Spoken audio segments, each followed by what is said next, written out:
Hello everyone, welcome to my channel. Today we will discuss about the class 10 chapter 1 of economics. तो chapter 1 जब आप लोग class 10 के chapter 1 को जब आप खोलेंगे तो आपको इकोनॉमिक्स का पहला चैप्टर दिखेगा डेवलपमेंट। तो आज हम लोग डेवलपमेंट के बारे में पढ़ने जा रहे हैं। तो मैंने ये इम्पॉर्टेंट पॉइंट्स जो चैप्टर में हैं, जो इम्पॉर्टेंट्स है, मतलब आप जब रीड कीजिएगा तो उसमें भी जो मोस्ट इम्पॉर्टेंट और इम्पॉर्टेंट पॉइंट्स है, मैंने उन्हीं पॉइंटों को लेके ये वीडियो बना रहा हूँ। इससे आप अगर कर लीजिएगा या याद कर लीजिएगा या नोट्स बना लीजिएगा इससे, तो इससे बाहर से कुछ नहीं आने वाला। तो चलिए हम लोग अब डिस्कस करते हैं चैप्टर 1 ऑफ क्लास 10 डेवलपमेंट। सो जब हम चैप्टर का शुरुआत करते हैं डेवलपमेंट, तो सबसे पहले हम लोग को ये पता होना चाहिए कि डेवलपमेंट आखिर हम लोग कहते किसे हैं। डेवलपमेंट आखिर हम लोग कहते किसे हैं?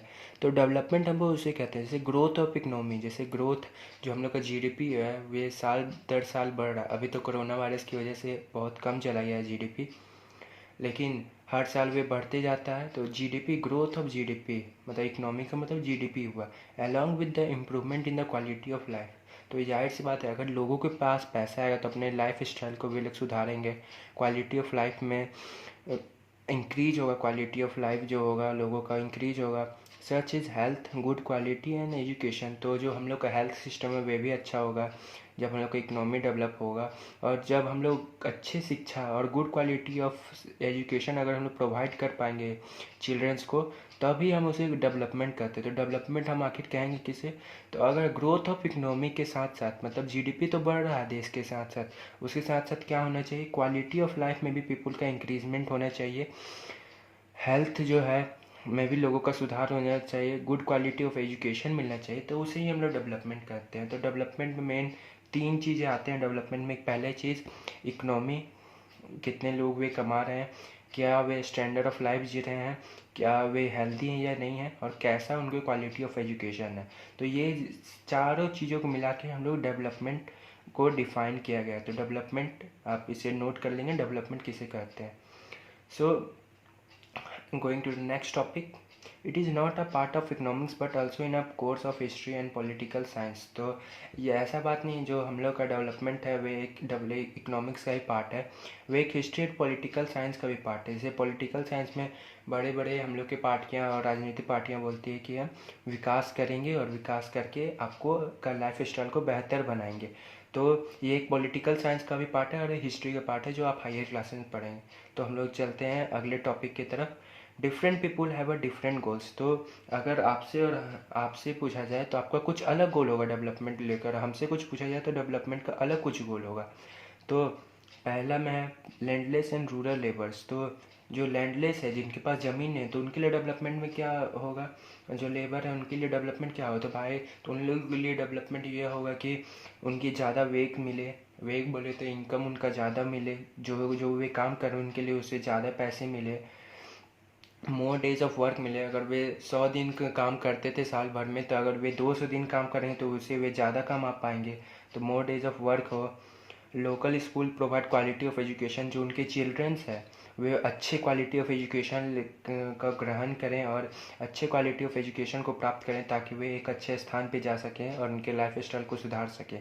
तो ये किसके लिए गोल हुआ डेवलपमेंट का? ये एक लैंडलेस और लेबर के लिए डेवलपमेंट में का ये गोल होगा। लेकिन अगर एक फार्मर से पूछा जाएगा विथ लॉट्स ऑफ लैंड, जिसके पास बहुत सारा ज़मीन है, तो उसके लिए डेवलपमेंट में क्या गोल होगा? तो उसके लिए डेवलपमेंट का गोल होगा assures a high quality of life style. तो एक तो उसका जो लाइफ स्टाइल है जो वे जी रहा है उसे भी वे इंक्रीज़ करना चाहेगा। अगर उसके पास एक घर है तो वे 2 या 3 घर बनाना चाहेगा। तो एक बड़े से फार्मर का ये सपना हो सकता है। और जो वे खेती करेगा, जो जो क्रॉप प्रोडक्शन करेगा, वे उसका वे हायर प्राइस चाहेगा ताकि वे अपने क्वालिटी ऑफ लाइफ को सुधार सके। तो ये किसके लिए गोल्स होगा? Farmer with lots of land के लिए डेवलपमेंट का गोल्स यह होगा। अब एक गर्ल का बात करते हैं। एक girl with a rich urban family, जो एक अर्बन फैमिली से बिलोंग करती है, उसके लिए डेवलपमेंट का क्या गोल होगा? तो पहला तो जो डेवलपमेंट उसका गोल होगा, तो उसे भी उतना ही फ्रीडम मिलना चाहिए जैसे उसे भाई के साथ भाई को मिलता है। जैसे भाई को अगर बाहर जाने मिलता है तो उसे भी बाहर जाने मिले। अपना वे स्टडी अब्रोड कर सके, मतलब विदेश जाके अपना स्टडी को भी पूरा कर सके। तो ये सभी छूट उसे अपने भाई के समान मिले। तो वे क्या होगा? डेवलपमेंट ऑफ गर्ल होगा। गोल जो होगा डेवलपमेंट का गर्ल के लिए भी ये होगा। क्या होगा पहला गोल? She get as much freedom as brother, अपने ब्रदर जितना उसे फ्रीडम मिलना चाहिए और अपने पढ़ाई को पूरा करने के लिए वे विदेश जा सके। Going to the next topic, if a person think is it's develop it will be dangerous for other. तो ऐसा है कि एक के लिए अगर डेवलपमेंट हुए तो दूसरे के लिए भी खतरनाक भी हो सकता है। तो कैसे? जैसे आपको मैं एक एग्जांपल देके समझाता हूँ कि कैसे एक के लिए जो डेवलपमेंट हुआ दूसरे के लिए खतरनाक हो सकता है। तो चलिए हम लोग पहला एग्जांपल आपको मैं दिखाऊंगा, दूसरा एग्जांपल इससे भी और अच्छा है, कंस्ट्रक्शन ऑफ डैम्स। तो अगर हम लोग जब डैम्स का निर्माण करते हैं तो आखिर हम लोग डैम्स का क्यों निर्माण करते हैं? जो इंडस्ट्रीज होती है उनका अपना प्रोडक्शन बढ़ाना होता है। अगर वे प्रोडक्शन बढ़ा पाएंगे तो वे ज़्यादा प्रॉफिट कमा पाएंगे। तो वे क्या चाहिए भाई, डैम्स बन जाए ताकि वहाँ का जो इंडस्ट्री का नीड्स है वे अपना फुलफ़िल कर सके। और जैसे अगर एक ही भी अगर बहुत सारी इलेक्ट्रिसिटी का प्रोडक्शन होगा तो जाहिर सी बात है प्राइस में भी डिक्रीज होगा, तो इससे किसी को फ़ायदा होगा? इंडस्ट्रीज़ को फ़ायदा होगा। लेकिन उन लोगों को क्या होगा जो वहाँ पे रहते थे, जहाँ पे अगर डैम बन गया तो अब तो वे जगह पानी से भर जाएगी। तो वहाँ से क्या होगा, जो वहाँ के फार्मर्स जहाँ पे वे खेती करते थे, जब वहाँ पे डैम बन गया तब तो वे जगह पानी से भर जाएगी, तो फार्मर्स वहाँ पे खेती नहीं कर पाएंगे और वहाँ पे जो लोग रहते थे वे भी डिस्प्लेस होंगे। तो उन लोगों के लिए यह डेवलपमेंट है? तो नहीं, इन लोगों के लिए ये डेवलपमेंट नहीं है। जो लोग डिस्प्लेस होंगे, जो लोग अपना खेत जो गंवा देंगे, तो उन लोगों के लिए क्या ये डेवलपमेंट होगा? तो उन लोगों के लिए ये डेवलपमेंट नहीं होगा। तो इससे हम लोग को ये पता चलता है जो एक के लिए डेवलपमेंट है वह दूसरे के लिए डेवलपमेंट नहीं भी हो सकता है। So I hope you can understand all this topic. So going to the next page.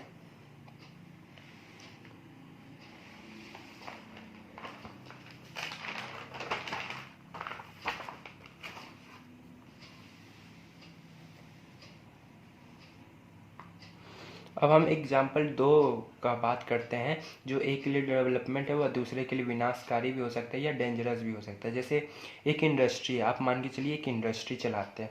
तो अगर आप इंडस्ट्री के ऑनर होंगे तो आप क्या चाहेंगे, जो आपके अंदर जो काम करते हैं एम्प्लॉयर्स, उसको आप अगर कम पैसे में काम करवा सके। ऐसे अगर आप कम पैसे में काम करवा सकें तो आपका प्रॉफिट का मार्जिन बढ़ जाएगा। तो एक इंडस्ट्री का ऑनर ये चाहेगा कि जो उसके एम्प्लॉयर वे लो वेक्स में काम करें।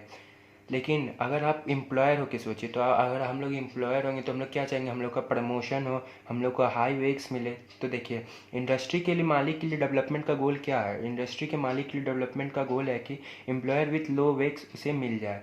जो भी एम्प्लॉयर कम पैसे में ले और कम पैसे में काम करने लगे तो वे किसके लिए डेवलपमेंट हो जाएगा? इंडस्ट्री ऑनर के लिए। लेकिन हम लोग के लिए जो एम्प्लॉयर होगा उसके लिए क्या डेवलपमेंट का गोल होगा? तो जो एम्प्लॉयर होगा उसके लिए डेवलपमेंट का गोल होगा कि जो उसे पेमेंट मिलते है उससे ज़्यादा उसके पेमेंट मिले, जो उसकी सैलरी उससे ज़्यादा पेमेंट अगर मिले तो उसके लिए वो डेवलपमेंट कहलाएगा। तो इससे हम लोग क्या पता चला है, जो इंडस्ट्री के ऑनर के लिए जो डेवलपमेंट है वह एम्प्लॉयर के लिए डेवलपमेंट नहीं है, क्योंकि एम्प्लॉयर के लिए वे तो विनाशकारी हो सकता है, डेंजरस हो सकता है। तो इससे हम लोग को यह पता चलता है कि जो एक के लिए विकास हुआ दूसरे के लिए विकास नहीं भी हो सकता है। अब हम लोग जब आप तीसरा पैराग्राफ पढ़ेंगे तो इसमें ये मेन टॉपिक है। तीसरा पैराग्राफ में क्या है? Income and other goals. तो इनकम एंड अदर गोल्स में जब आप पढ़ेंगे बुक को तो आपका जो पहला टॉपिक आएगा वे आएगा पर कैपिटल इनकम। पर कैपिटल इनकम को अगर आप हिंदी में समझना चाहें तो प्रति व्यक्ति आय। तो प्रति व्यक्ति आय क्या होता है? तो it is the average income obtain is the ratio between the national income and the population. जो नेशनल इनकम है, मैं आगे बताऊंगा कि नेशनल इनकम किसे कहते हैं। जो नेशनल इनकम है और जितना उस देश का पॉपुलेशन है, जब हम उसको आपस में डिवाइड करते हैं तो जो हमें मिलता है उसे हम लोग पर कैपिटल इनकम बोलते हैं। इससे प्रति व्यक्ति आय बोलते हैं, मतलब हर एक व्यक्ति उस देश का कितना कमाता है, मतलब एवरेज। तो उसे हम लोग बोलते हैं पर कैपिटल इनकम। तो पर कैपिटल को हम क्या बोलेंगे? It is the average income obtain is the ratio between the national income and population. तो पर कैपिटल इनकम हम इसे बोलते हैं। तो आप आई hope you can noted all this points. आप नोट करते चलें, तब आपको कम मेहनत होगी, तब आप ज़्यादा एडवांटेज ले पाएंगे वीडियो का। अब हम लोग अदर टॉपिक पे जाएंगे जो है नेशनल इनकम। अब हम लोग को पता होना चाहिए आखिर हम लोग नेशनल इनकम कहते किसे हैं। यहाँ पे लोग नेशनल इनकम का उपयोग किया तो हम लोग आखिर नेशनल इनकम कहेंगे किसे? तो नेशनल इनकम क्या होता है? It is the income obtain as the money value of the final goods service production by a country during the accordingly year. तो मतलब नेशनल इनकम हम उसे कहेंगे तो जो भी इनकम ऑब्टेन होता है फाइनल गुड सर्विस। जो फाइनल गुड सर्विस है, जैसे आप कोई कार है तो कार का कोई तो दरवाज़ा कीनता नहीं है, कार तो हम लोग पूरे कीनते हैं, तो वो एक फाइनल गुड सर्विस होगी। आप अगले चैप्टर में पढ़ेंगे कि 3 प्रकार के सर्विस होते हैं, फर्स्ट सेकेंड एंड थर्ड। तो जो फाइनल गुड्स मिलेगा, जो हम लोग को प्रोडक्ट मिलेगा, उसका जब हम लोग प्रोडक्शन करते हैं और उससे जो हम लोग को इनकम प्राप्त होता है इन एक साल में, तो उसे हम लोग कहते हैं national income. I hope you can understand. उसे हम लोग क्या कहेंगे? National income. आप लोग समझ रहे हैं ना? अब हम लोग पढ़ेंगे दूसरा। एक इम्पॉर्टेंट पॉइंट है, इसे आप नोट नहीं करना है, ये नोट करने लायक नहीं, ये एक इम्पॉर्टेंट पॉइंट है। Besides the seeking more income one way or the other, people also seek things the equal treatment of the freedom, security and respects of the other। तो जब आप तीसरा पैराग्राफ पढ़ेंगे ना, तो ये जो बिसाइड्स वाले हैं, ये भी एक इम्पॉर्टेंट पॉइंट है। ये कभी कभी आ जाता है एग्जाम में, तो मैं आपको इसका मतलब समझा देता हूँ कि क्या है। अगर आप मान के चलिए आपके पास 1 करोड़ रुपये है, लेकिन आपसे कोई रिस्पेक्ट से बात नहीं करेगा, लोग बदतमीज़ी से आपसे बात करेंगे, कोई आपको इक्वल ट्रीटमेंट नहीं देगा, फ्रीडम नहीं मिलेगा, सिक्योरिटी मिलेगा, तो आप उस 1 करोड़ का क्या करेंगे? जैसे आपके पास 1 करोड़ है, अगर आपको घर से निकलने नहीं दिया जाएगा, फ्रीडम ही नहीं मिले, तो आप उस 1 करोड़ का खर्च नहीं कर पाए। तो डेवलपमेंट का यह मतलब नहीं है कि बस लोगों को अपना इनकम बढ़ाना है। डेवलपमेंट के साथ साथ लोगों को फ्रीडम मिलना चाहिए, रिस्पेक्ट्स भी मिलना चाहिए अदर को, जो ह्यूमन है, जो औरतें हैं, उन्हें भी रात को वे भी काम करने जाएं, रात को नाइट शिफ्ट करें, तो वे भी एक डेवलपमेंट में आता है। औरतों के लिए ये डेवलपमेंट होगा, ये समाज में परिवर्तन क्या हो, ये औरतों के लिए डेवलपमेंट होगा। तो हमें इनकम नहीं देखना डेवलपमेंट, इनकम के साथ साथ हम लोग को यह भी देखना है कि हम पे रिस्पेक्ट्स मिल रहा है, दूसरे लोगों से के साथ इक्वल ट्रीटमेंट तो हो रहा है ना, फ्रीडम मिल रहा है ना, तो ये सब भी डेवलपमेंट में आते हैं। हम लोग को डेवलपमेंट इनकम को नहीं देखना। आपने पहले पेज में भी देखा, हम लोग में इनकम को तो बढ़ाना ही बढ़ाना है, उसके साथ अपना हेल्थ सिस्टम जो है उसे भी बढ़िया क्वालिटी करना है, क्वालिटी ऑफ एजुकेशन को भी अच्छा करना है, तो ये सब डेवलपमेंट में आता है। तो एक पीपुल डेवलपमेंट का यह मतलब नहीं है कि किसी कोई एक पीपुल इनकम तो देखता है, लेकिन उसके साथ साथ क्या देखता है, उसको तो ये पहला, उसको तो रिस्पेक्ट्स मिलना चाहिए अदर के साथ, फ्रीडम मिलना चाहिए, सिक्योरिटी मिलना चाहिए, रिस्पेक्ट्स ऑफ द अदर मिलना चाहिए। तो आई होप यू कैन अंडरस्टैंड। बस जो आप तीसरा पैराग्राफ पढ़ेंगे, इसमें ज़्यादा इंपॉर्टेंट पॉइंट है, वे मैंने नोट्स कर दिए हैं। अब हम लोग जाएंगे अगले टॉपिक की ओर।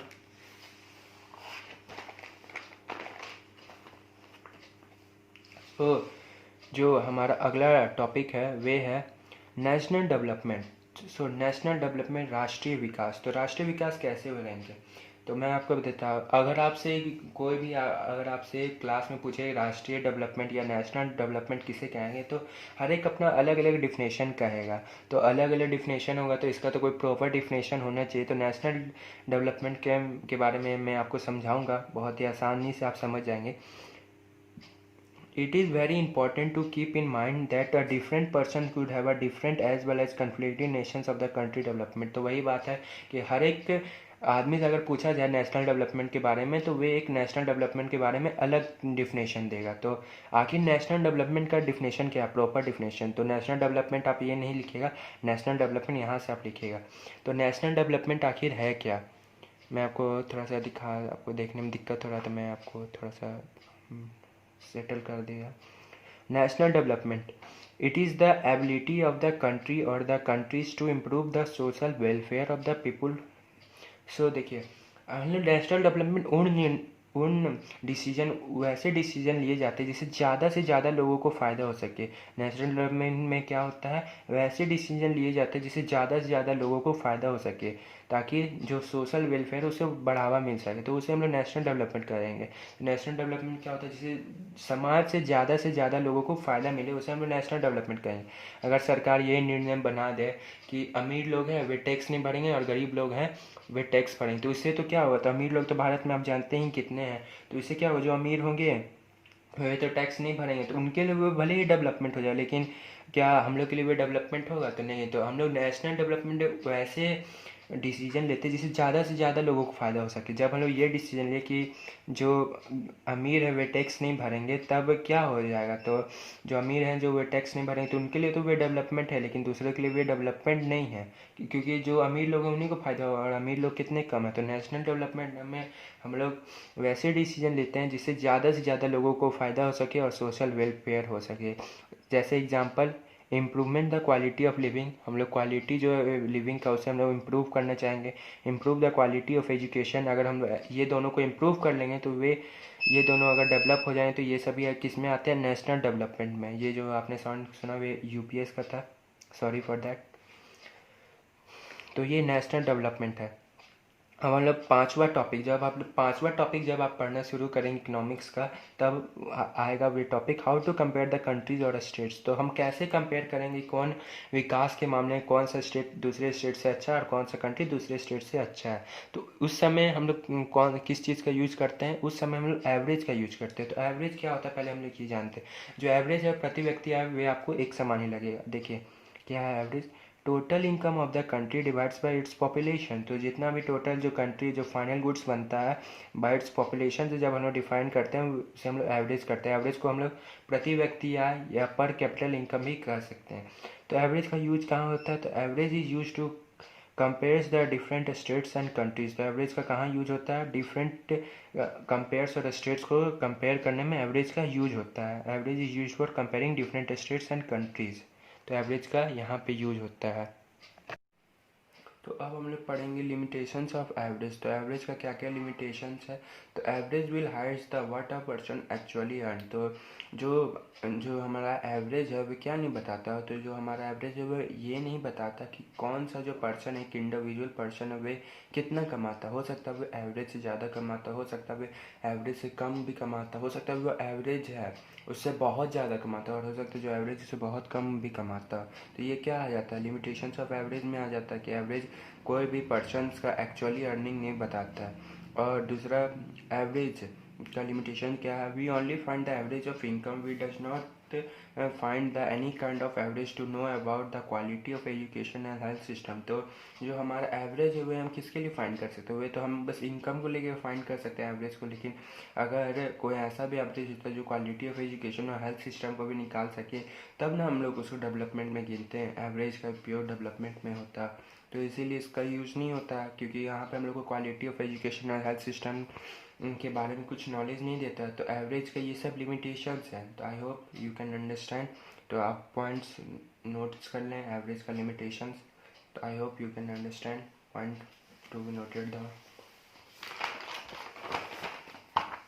हम लोग नेक्स्ट टॉपिक की ओर बढ़ रहे हैं। मैं आपको एग्जांपल देके समझाऊंगा अब। टेबल 1.2 का एग्जांपल देके। सो टेबल 1.2, इसमें यहाँ पे दो कंट्री है, कंट्री ए और कंट्री बी, और ये सभी सिटीजन, पहला दूसरा तीसरा चौथा पांचवें सिटीजन है। यहाँ पे एवरेज मैंने निकाला है। देखिए जो पहला सिटीजन है, जो कंट्री ए का हम लोग देखेंगे, जो पहला सिटीजन है वो 9,500 कमाता है, 10,500, तीसरा 9,800, चौथा 10,000, पाँचवा 10,200 रुपया। तो जब हम लोग एवरेज निकालेंगे तो 8,000 आएगा। और कंट्री बी में 500, 500, 500, 500, फिर 48,000, और इसका एवरेज आता है 10,000। अगर आपसे पूछा जाए कौन से कंट्री में मैं पैदा होना पसंद करें, कंट्री ई के में और कंट्री बी में, और आपको ये नहीं है कि आप किसी भी सिटीजन के घर पैदा हो सकते हैं, आपको बस कंट्री चुनना है। और सिटीजन आप किसी के भी घर में पैदा हो सकते हैं। हो सकता है पहले सिटीजन के आप घर में पैदा हो जाएं या तो पाँचवें सिटीजन में। तो क्या प्रोबेबिलिटी है आप कंट्री बी के पाँचवें लोगों के ही घर में पैदा होंगे, बहुत कम प्रोबेबिलिटी है, 1/5 है।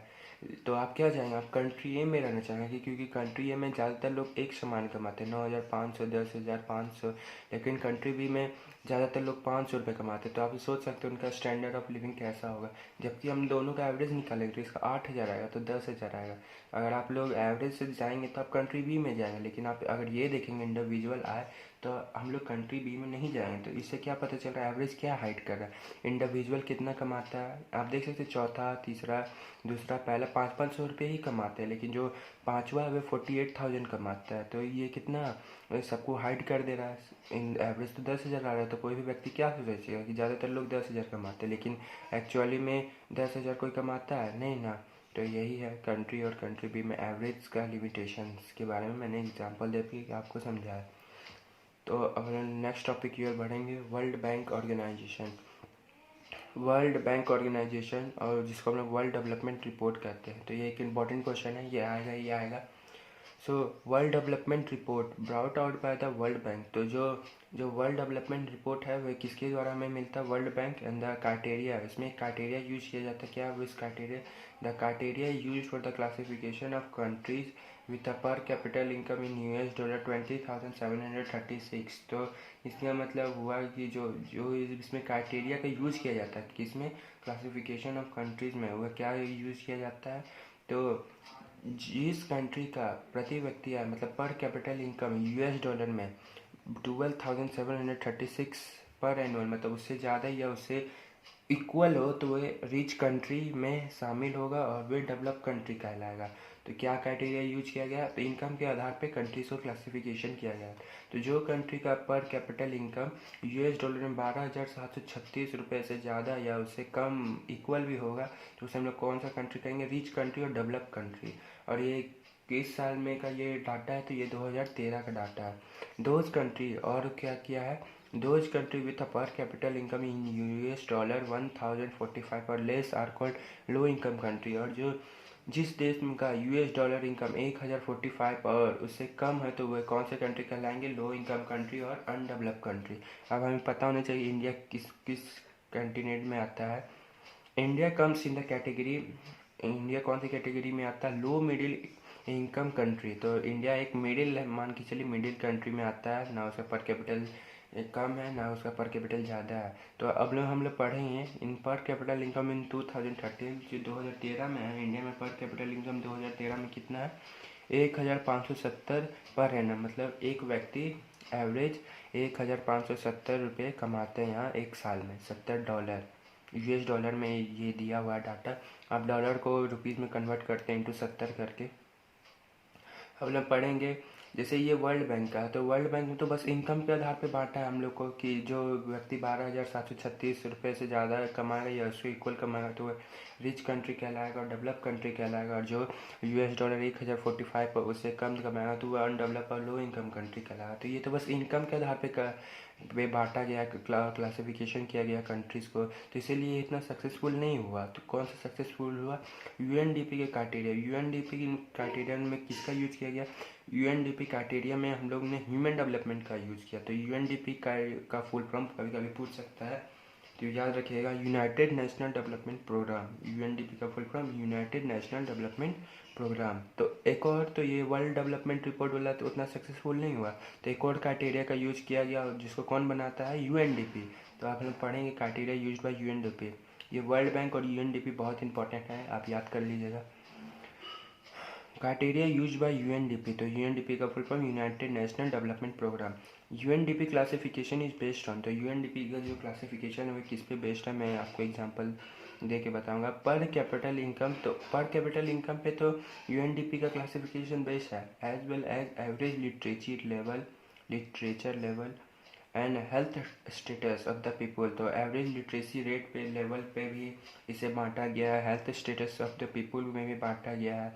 All this criteria is used by UNDP for the classification of country. तो ये सभी क्राइटेरिया का यूज किया गया यूएनडीपी के द्वारा कि इसमें क्लासिफिकेशन ऑफ कंट्री में। तो पहले तो बस वर्ल्ड डेवलपमेंट रिपोर्ट और वर्ल्ड जो बैंक था वही हम लोग का किस पे आधार पे बांट दिया था, इनकम के आधार पे बांट दिया था। लेकिन यूएनडीपी किसके आधार पे बांटा है, पहला तो इनकम के आधार पे बांटा ही है पर कैपिटल इनकम, लेकिन वह उसके साथ साथ क्या देखता है, लिटरेसी रेट वहाँ का कितना है, हेल्थ स्टेटस ऑफ पीपल कैसे हैं। तो ये सभी को जब हम लोग देखने लगते हैं तो ये आपको क्या बताएगा, अगर ये सभी को देखेंगे तो ये ज़्यादा सूटेबल होगा, क्योंकि ये तो हमें लिटरेसी रेट जो वर्ल्ड बैंक था वे हमें लिटरेसी रेट और हेल्थ स्टेटस नहीं ना बताता था, लेकिन जो यूएनडीपी क्राइटेरिया ये तो हेल्थ स्टेटस और लिटरेसी रेट ये सभी चीज़ें बताते हैं जो हमारे लिए ज़रूरी है। तो यूएनडीपी के क्लासिफिकेशन ज़्यादा सक्सेसफुल है as compared to world development report के। I hope you can understand. Pause to be noted down, आप पॉज करके रोक के लिख सकते हैं, ये सभी इंपॉर्टेंट पॉइंट्स है। अब हम लोग नेक्स्ट टॉपिक की ओर चलेंगे। ये सभी मैंने इंपॉर्टेंट पॉइंट्स है, आप नोट्स करते रहें तो आपको फिर ज़्यादा मेहनत करने की ज़रूरत नहीं पड़ेगी इस चैप्टर में। अब हम लोग पढ़ेंगे अलग अलग चैप्टर। जब आप छठा पैराग्राफ पढ़ें तो छठा पैराग्राफ में क्या आ जाता है, इनकम एंड अदर क्राइटेरिया। तो इनकम एंड अदर क्राइटेरिया इसमें आ जाता है।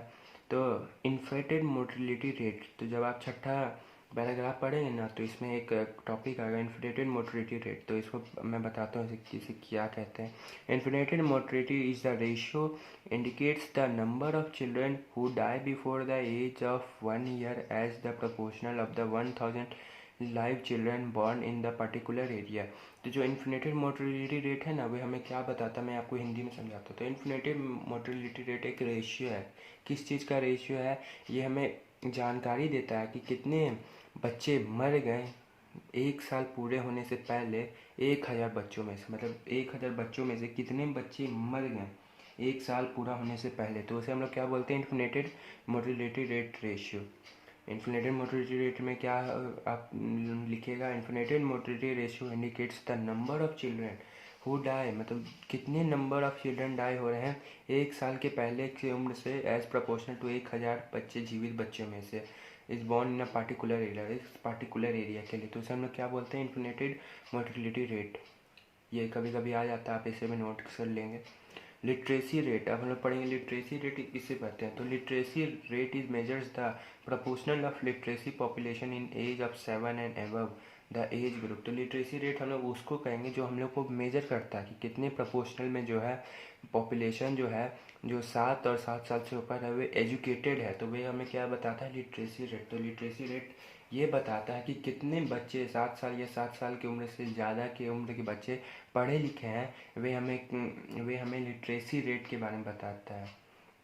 तो लिटरेसी रेट यही मेजर करता है कि कितने 7 साल या 7 की उम्र से पहले के जो बच्चे हैं वे कितने पढ़े लिखे हैं, वे हमें कौन सा रेट बताता है, लिटरेसी रेट हमें बताता है। अब हम लोग पढ़ेंगे नेट अटेंशन रेशियो।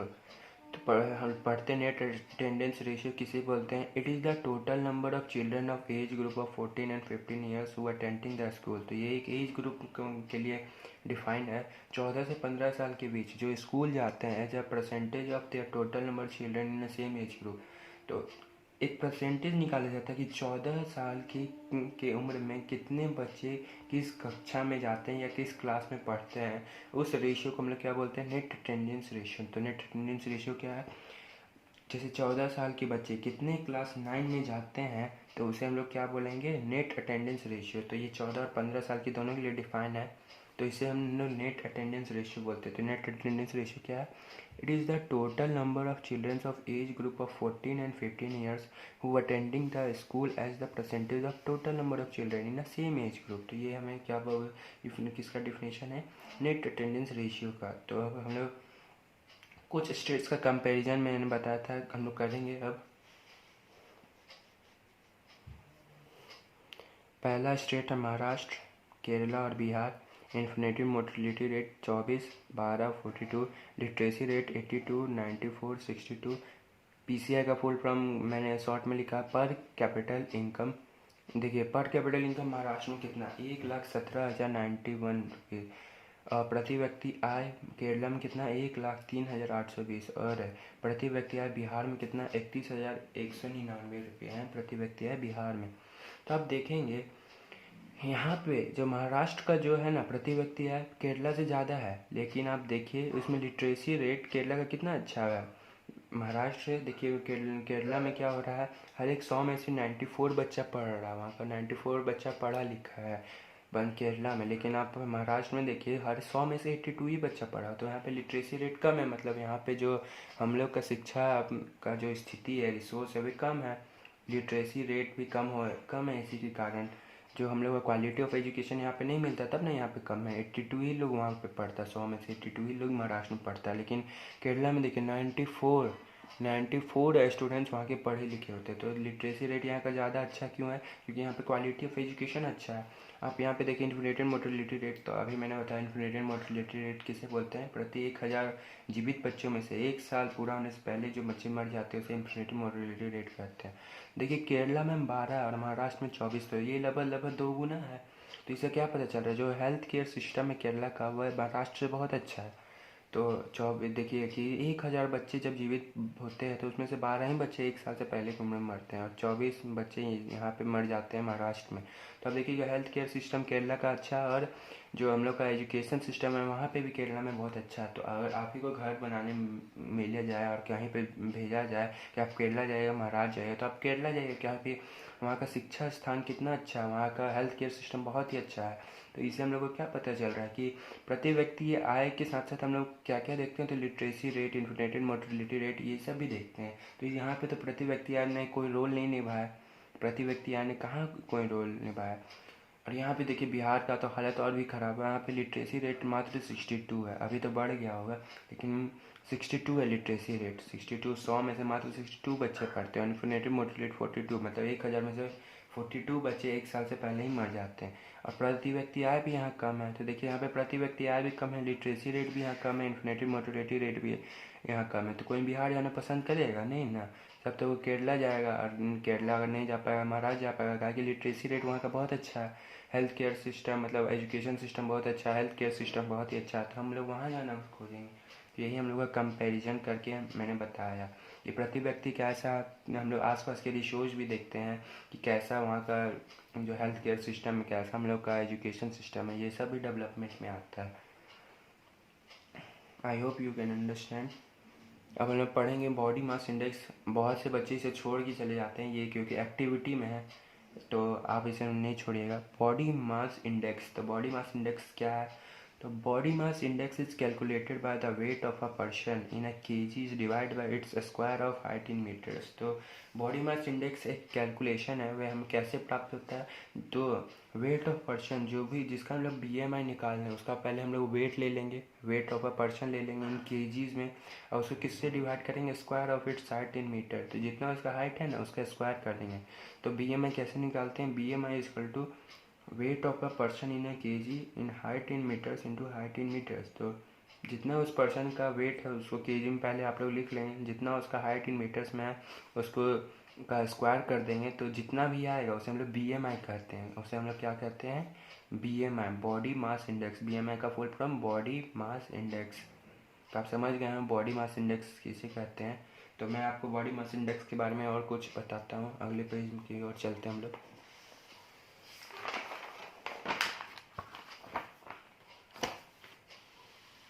देखिए यहाँ पे जो है बॉडी मास इंडेक्स, तो जिसका भी बॉडी मास इंडेक्स जब आप कैलकुलेट कीजिएगा 18.5 से अगर बॉडी मास इंडेक्स उसका कम आ रहा है तो वो एक अंडर वेट है। जिसका भी बॉडी मास इंडेक्स क्या हो जाता है 18.5 से कम आता है वो अंडर वेट है। और BMI जिसका 18.5 से लेके 24.5 के बीच आता है ना, वो हेल्दी पर्सन मतलब वो फिट फाट पर्सन है। और जो भी कभी BMI 24.5 मतलब 25 से ज़्यादा हो जाता है वो ओवर वेट होता है। जो हम लोग क्लास में गोलू मोलू से बच्चा नहीं रहता, वही है वे ओवरवेट गोलू मोलू सा बच्चा, जिसका जो आप गोलू मोलू का बच्चा का BMI निकालेगा तो वो 24 से ऊपर मिलेगा। और आप जो लकड़ी से बच्चे का जब BMI निकालेगा 18.5 से कम नहीं लीजिएगा। तो BMI जिसका 18.5 से कम होगा वह होगा अंडर वेट, और जिसका 24.5 से ज़्यादा होगा वह होगा ओवर वेट। और BMI जिसका 18.5 और 24 मतलब 25 के बीच होगा, 18 से 25 के बीच, एक हेल्दी पर्सन कहलाएगा, मतलब एक फिट पर्सन है। इसका बहुत जगह यूज होता है BMI का। जब आप इंश्योरेंस कराने जाएंगे तो BMI देखा जाता है कि आपका BMI ठीक है कि नहीं। अब हम पढ़ने जा रहे हैं ह्यूमन डेवलपमेंट। तो ह्यूमन डेवलपमेंट क्या है? It is the composition of index prepare by united national development programme. मैंने आपको वहाँ पे बताया था ना, जो ह्यूमन डेवलपमेंट के आधार ने UNDP की क्लासिफिकेशन किया। तो आखिर हम लोग ह्यूमन डेवलपमेंट आखिर कहेंगे किसे? तो major parameters such is longevity of life, levels of literacy rate and per capita incomes to measure the human development. तो हम लोग ह्यूमन डेवलपमेंट उसको करते हैं जो हमारे जो लक्ष्य है जीवन का वे पूरा कर सके। जैसे आपका कोई लक्ष्य होगा कि हम ऑडी कार में घूमें, तो वे आपका एक इंडिविजुअल लक्ष्य हुआ, ताकि आप ही बस चाह रहे हैं हम ऑडी की कार में घूमें।